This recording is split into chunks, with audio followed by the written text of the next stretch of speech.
ریاست کے ائمہ اور مؤذنین کے 3 ماہ کے رکے ہوئے اعزازیے کی اجرائی کے لیے صوفی کونسل آف انڈیا نے 14 دسمبر کو صدر نشین ریاستی وقف بورڈ محمد سلیم سے نمائندگی کرنے کا فیصلہ کیا ہے۔ حکیم صوفی سید شاہ خیر الدین قادری نے میڈیا کو بتایا کہ حکومت اس اعزازیے کی اسکیم کو برخاست کرنا چاہتی ہے، چنانچہ تمام ائمہ کو اس سلسلے میں حکومت پر دباؤ ڈالنا چاہیے۔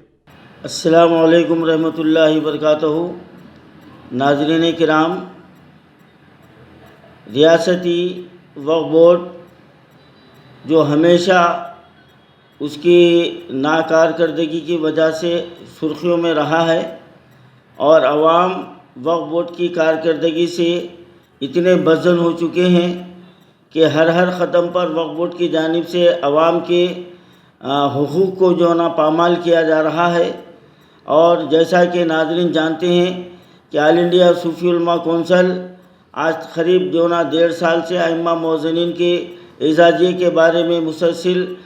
وقف بورڈ کو اور ہوم منسٹر اور مائنارٹی منسٹر کو اور خود KTR صاحب کو اس جانب توجہ دلاتا رہا اور بالآخر اعزازیے جاری ہوئے۔ لیکن وقف بورڈ کی نااہلی کا ثبوت یہ ہے کہ ماہانہ پابندی کے ساتھ کبھی اعزازیوں کے اجرائی عمل میں نہیں آئی، بلکہ ہمیشہ 2 مہینے 3 مہینے، اب اس وقت 4 مہینے سے ائمہ مؤذنین کے اعزازیے رکے ہوئے ہیں۔ اس سے پہلے بھی یہی عمل تھا،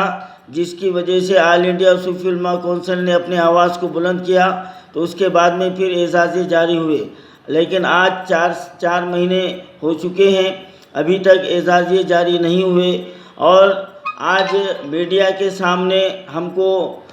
پیش ہونے کا اہم مقصد یہ ہے کہ 10 دسمبر کے اخبار سیاست میں وقف بورڈ کی جانب سے ایک اعلامیہ جاری ہوا ہے، اور جس میں یہ کہا گیا ہے کہ ائمہ مؤذنین کو ماہانہ اعزازیے کے سلسلے میں بعض کمیٹیوں کی جانب سے رکاوٹ پیدا کی جا رہی ہے۔ یہ ایک جملہ ایسا، یہ 10 دسمبر کا اخبار ہے اور 9 دسمبر کو وقف بورڈ کی میٹنگ ہوئی اور یہ اس کی تصویر ہے اور یہ یہاں پر اعلامیہ جاری کیا گیا ہے۔ اب سوال ہمارا یہ ہے کہ اگر کچھ کمیٹیوں کی جانب سے رکاوٹ پیدا کی جا رہی ہے تو کیا وقف بورڈ ان کمیٹیوں کے استدلال پر آپ ائمہ مؤذنین کو محروم کر دینے کا تہیہ کر چکے ہیں؟ آپ کا رویہ یہی بتایا جا رہا ہے، جبکہ گزشتہ نومبر کے مہینے میں مائنارٹی کی جانب سے بجٹ منظور کیا جا چکا ہے۔ اب پھر بیچ میں GHMC کے الیکشن کی وجہ سے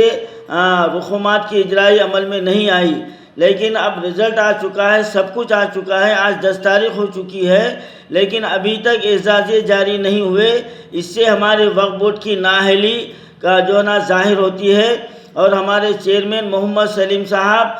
کی اس میں نااہلی صاف ظاہر ہو رہی ہے، اور وہ یہ اعلان کر رہے ہیں کہ کمیٹیوں کی جانب سے رکاوٹ پیدا کی جا رہی ہے۔ سلیم صاحب، کب تک آپ عوام کو اور مسلمانوں کو دھوکہ دیتے رہو گے؟ کون سی کمیٹیوں کی جانب سے رکاوٹ پیدا کی جا رہی ہے؟ آپ ان کی نشاندہی کیجئے۔ عوام اور آل انڈیا صوفی علماء کونسل ان کے تعلق سے جو قدم اٹھانا ہے اٹھائے گی، لیکن آپ کیا اتنے کمزور ہو گئے ہیں کہ چند لوگوں کے کہنے پر آپ یہ اعزازیوں کو روک دیں گے؟ تو اس سے حکومت کی نیت پر شک پیدا ہوتا ہے کہ یہ ہیلے بہانے بنا کر کہیں ائمہ مؤذنین کے یہ اعزازیوں کو مکمل طور پر نہ روک دے، یہ ہم کو خدشہ پیدا ہو گیا ہے۔ اور اگر حکومت کی اور وقف بورڈ کی یہ نیت ہے تو ہم آپ کو وارننگ دیتے ہیں، حکومت تلنگانہ کو یہ وارننگ دیتے ہیں، ریاستی وقف بورڈ کو یہ وارننگ دیتے ہیں کہ اگر یہ خیال آپ کے ذہن میں ہے تو اس کو فوری نکال دیجئے، ورنہ اسٹیٹ میں ایک انتشار کی کیفیت پیدا ہو جائے گی اور تمام ائمہ مؤذنین سڑکوں پر نکل آئیں گے، اور اس سے آپ کے ریاست تلنگانہ اور حکومت اور وقف بورڈ کی پوری دنیا میں اس کی بدنامگی ہوگی اور آپ کو اس کا جواب دینا پڑے گا۔ یہ خیال آپ کے ذہن سے نکالیے۔ آل انڈیا صوفی علماء کونسل وقف بورڈ سے اور حکومت تلنگانہ سے یہ مطالبہ کرتا ہے کہ 1 ہفتے کے اندر اعزازیے جاری ہو جانا چاہیے، اور اگر 1 ہفتے میں اعزازیے جاری نہیں ہوئے تو پھر اس کے بعد ائمہ موزنین احتجاج کرنے کا اپنا حق محفوظ رکھتے ہیں اور اس کی تمام ذمہ داری وقف بورڈ پر عائد ہوگی اور حکومت تلنگانہ پر عائد ہوگی.